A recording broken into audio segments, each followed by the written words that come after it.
Selamat pagi, Shalom. Teman-teman, perkenalkan nama saya Anita Luita Sopakua. Saya dari Prodi PAUD, Pendidikan Anak Usia Dini. Saya semester 2 kelas A. Dan di saat ini saya akan membawa materi tentang ide-ide atau gagasan dari 13 para tokoh yang berkontribusi dalam PAUD. Ya teman-teman, tokoh pertama yaitu Johann Hendrik Pestalozzi. Jadi Johann Hendrik Pestalozzi ini teman-teman, dia mengumumkakan ide atau gagasannya tentang membimbing dan mendidik anak dalam mengembangkan potensinya. Jadi Pestalozzi sangat menekankan pada pengalaman belajar anak melalui indera baik dalam pengamatan, tetapi juga persepsi yang dapat menjadi pengalaman bagi anak. Oke yang teman-teman, teori yang kedua yaitu Jan Lighthart. Jan Lighthart ini dia mengemukakan ide atau gagasannya adalah tentang pembelajaran barang yang sesungguhnya. Menurut Jan, pendidikan harus membawa anak-anak mengenal persoalan yang berkaitan langsung dengan kehidupannya. Selain itu, pembelajaran dengan menggunakan sumber bahan alam akan sangat berguna untuk anak karena anak akan memiliki banyak tentang bahan alami yang ada di lingkungannya. Teori yang ketiga yaitu teori William H. Kilpatrick. William H. Kilpatrick dia mengumumkan ide atau gagasannya tentang pembelajaran proyek, di mana anak diberikan pengalaman langsung untuk berpikir, mempelajari, membuat, mengamati, menyimpulkan, dan menyampaikan kembali pengalaman-pengalaman belajar yang telah dilakukannya. Ya teman-teman, setelah itu teori yang keempat. Teori yang keempat ini adalah Maria Montessori. Jadi teman-teman, Maria Montessori mengungkapkan ide atau gagasannya tentang bahwa anak diberikan kebebasan untuk belajar sendiri dengan caranya sendiri. Materi yang dipilihnya berdasarkan kemampuan dan minat anaknya tersendiri. Berikut teori yang kelima. Teori yang kelima ini tentang Friedrich Wilhelm Froebel. Froebel mengumumkakan tentang ide atau gagasannya adalah pembelajaran anak di luar rumah. Menurut Froebel juga menghasilkan kindergarten. Kindergarten Froebel diperuntukkan bagi anak berusia 3 sampai dengan 7 tahun. Oke teman-teman, yang berikut yang keenam, teori tentang Helen Parkhurst.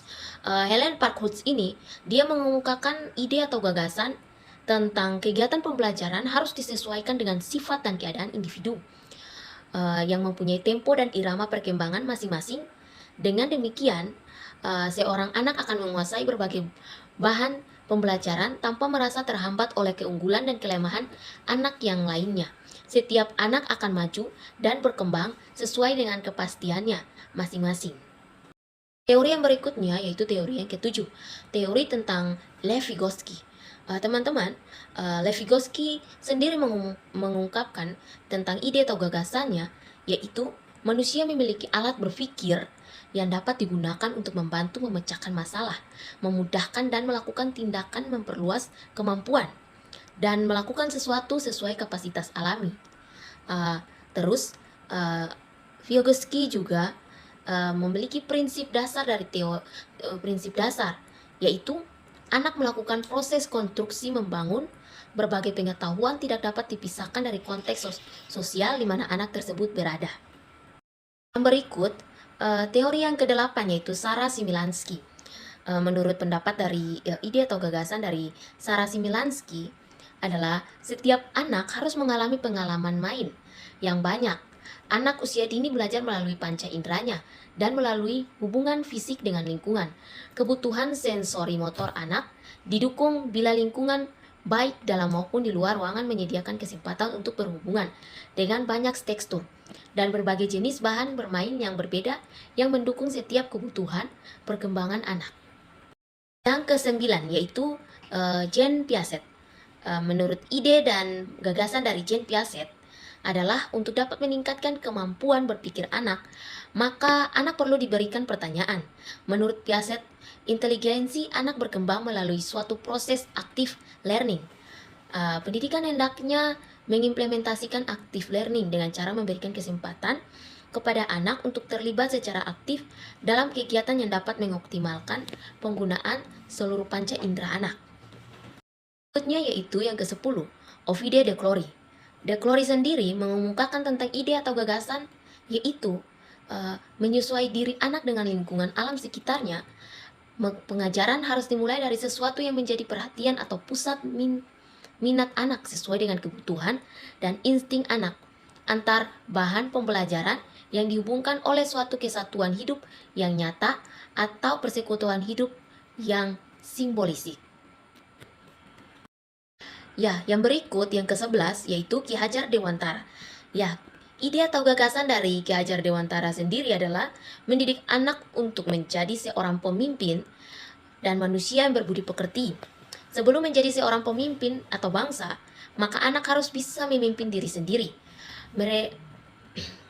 Mereka harus bisa merdeka. Merdeka yang dimaksud adalah berdiri sendiri, tidak bergantung kepada orang lain, dan dapat mengatur dirinya sendiri. Berikutnya teman-teman, yang ke-12. Teori yang ke-12 ini adalah Muhammad Syafi'i. Menurut ide atau gagasan dari Syafi'i, pendidikan yang ditanamkan kepada anak tentang budi pekerti, cinta tanah air, cinta lingkungan, dan rasa nasionalisme yang tinggi, anak harus dididik untuk berdasarkan segala sesuatu kepada Tuhan Yang Maha Esa. Syafi'i meyakini bahwa dasar-dasar pendidikan di Indonesia dan implikasinya pada anak usia dini haruslah dapat mengembangkan rasa percaya diri. Anak harus diajarkan untuk percaya diri, agar supaya anak tidak selalu mengandalkan orang lain untuk membantunya, tetapi dia bisa menyelesaikan masalah yang dihadapinya sendiri. Teman-teman, ini yang terakhir, yang ke-13. Poin ke-13 ini adalah Koni R. Semiawan. Ide atau gagasan dari Koni adalah pendidikan anak usia dini akan terus berubah dari waktu ke waktu atau pelayanan seiring dengan perubahan zaman. Pendidikan bagi anak pada usia dini adalah belajar sambil bermain. Bagi anak, bermain adalah kegiatan yang serius, namun mengasihkan. Melalui bermain, semua aspek perkembangan anak dapat ditingkatkan. Dengan bermain secara bebas, anak dapat berekspresi dan bereksplorasi untuk memperkuat hal-hal yang sudah diketahui dan menemukan hal-hal baru. Teman-teman, ini adalah tokoh-tokoh yang berkontribusi dalam PAUD. Ini saja penjelasannya.